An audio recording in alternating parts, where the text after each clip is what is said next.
The tragedy of losing a mother is a heart-wrenching experience that leaves an indelible void in one's life. It is a profound and irreplaceable loss, casting a shadow that lingers long after she is gone. The impact reverberates through every aspect of existence, forever altering the landscape of the heart. When a mother is lost, a deep sense of emptiness settles in, as if a piece of one's soul has been torn away. The comforting presence that once enveloped in warmth and unconditional love is suddenly absent, leaving behind a profound ache that cannot be easily soothed. The world feels colder, less familiar, and far lonelier without her guiding hand. The loss of a mother is a shattering blow to the foundation of one's identity. She is the one who nurtured, molded, and shaped us into the individuals we have become. Her wisdom, guidance, and unwavering support have imprinted upon us, becoming an integral part of our being. To lose her is to lose an anchor, leaving us adrift in a sea of confusion and sorrow. Grief becomes a constant companion, weaving its way through the fabric of everyday life. It ebbs and flows, sometimes a dull ache, and at other times an overwhelming surge of emotions. Memories become bittersweet reminders of what once was, evoking both joy and sadness. The absence of her presence is a constant reminder of what can never be again. In the wake of such a profound loss, it is natural to question one's purpose and navigate the complexities of life without her steady hand to guide the way. The journey of healing is a gradual process, unique to each individual. It requires time, patience, and a compassionate support system to navigate the tumultuous waters of grief. Yet, even amidst the sorrow, the legacy of a mother lives on. Her love, teachings, and the imprints she left upon our lives endure. We carry her spirit within us, finding solace in the memories, the lessons learned, and the indomitable strength she instilled.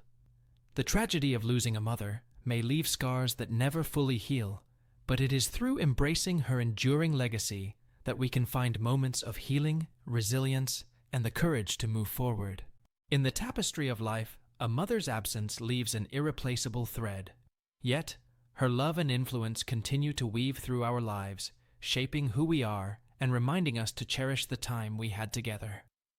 In the face of such tragedy, we honor her memory by living each day with the love and grace she bestowed upon us, carrying her light within us always. Bob and his wife, Nancy, battled to conceive until he decided he didn't want children. They battled over it one night, and she departed in her vehicle, never to return due to a car accident.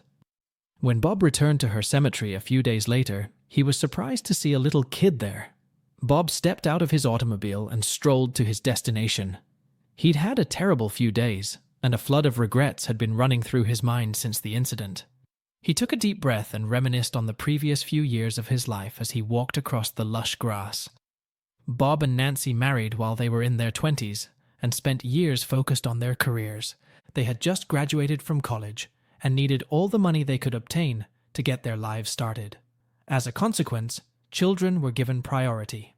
However, as time went on, Bob grew to feel that having kids was a waste of time and money. Meanwhile, Nancy was truly interested in them, so they started trying for a child in their 30s, but nothing appeared to work. Nancy went to see a doctor who recommended different reproductive drugs that were useless. Bob started to fear that he was the root of the issue, but he refused to see an expert. "How do you intend to proceed? Please come back. We're not done yet." His pride had nothing to do with it. He became less and less interested in having a kid, as they tried and failed to conceive one. He started reading about childless households and considered it a possibility for himself. They were affluent and had the freedom to do anything they wanted. He would be irritated by a youngster. Nancy, on the other hand, longed above all to be a mother. "So, wouldn't it be lovely to play football with our children in our backyard?" she'd add as they walked by baby and toy shops. Bob could hardly hum when she said things like that. Nancy became weary of being ignored and never brought it up again. Bob mistakenly believed she was now ready to be a childless couple. Bob got concerned when Nancy started getting home late from work. She never did it, not even in her 20s, when her job was at its hardest. She was at ease at work and had a prominent position in her company. As a consequence, Bob became convinced that Susan was cheating on him and intended to leave him. That was the catalyst for the worst night of his life. Nancy had just returned after another late night, and Bob was tired of it. "Where the heck have you been?" he yelled as soon as she stepped in. His manner had caught her off guard. "Exactly what do you mean? I was at work." "That is not correct. Please inform me of the truth." "What?" Nancy whispered. "I'm not lying." But her eyes slid to the side, and Bob picked up on her hesitation. "What are you hiding?" he exclaims, making her quiver. "Bob, please calm down." "I'm not doing anything wrong," she started.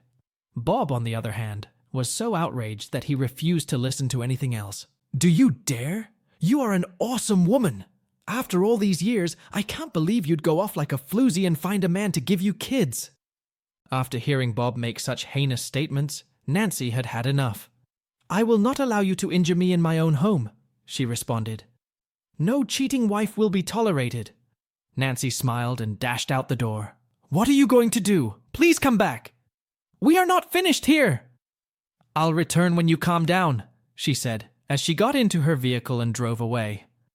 Bob had just seen Nancy for the last time. He was killed in a car accident that night, and he was now visiting her grave, his heart heavy with grief.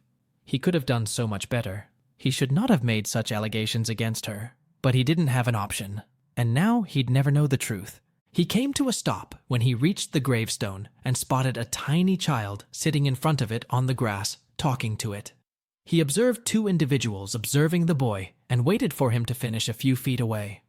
Bob became confused by what was going on and approached the youngster. When the youngster saw someone else, he looked up, and Bob welcomed him warily. "Good day, young guy. What precisely do you intend to accomplish here?" The youngster pursed his lips and returned his sight to the gravestone for a little while. "This is my mum speaking." Bob's brow wrinkled, and he almost backed off, but he held his calm and said, "Really? Because she is my wife, and we have no children." He went on, trying to make his words seem hilarious. "She did say she was going to adopt me soon," the youngster said, raising his head, "and she informed me that I would have a father as well." Finally, Bob observed two individuals coming from a few feet away. "Good day, sir." One of them inquired, "Are you Bob Macklin?" "Yes, I am," he said, still perplexed. "Good day, sir. It's a pleasure to meet you. We volunteer at a local orphanage. My name is Sarah, and this is Stanley." Nancy Macklin had been paying Kurt visits for some weeks before her death. Sarah stated, "She told us she wanted to adopt him, but she always claimed her husband wasn't persuaded yet." Everyone was ultimately shocked, but this was better than believing she was disloyal to their marriage. Nonetheless, she should have informed him.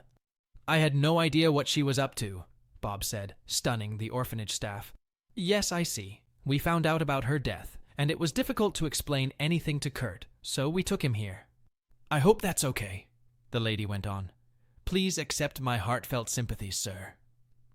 Bob thanked her and saw the kid conversing with his wife. After a few moments, he made a critical choice that he felt would honor his wife and atone for his actions on the day she died. He began seeing Kurt personally with the aid of Sarah, and the child was eager to tell him about his encounters with Nancy.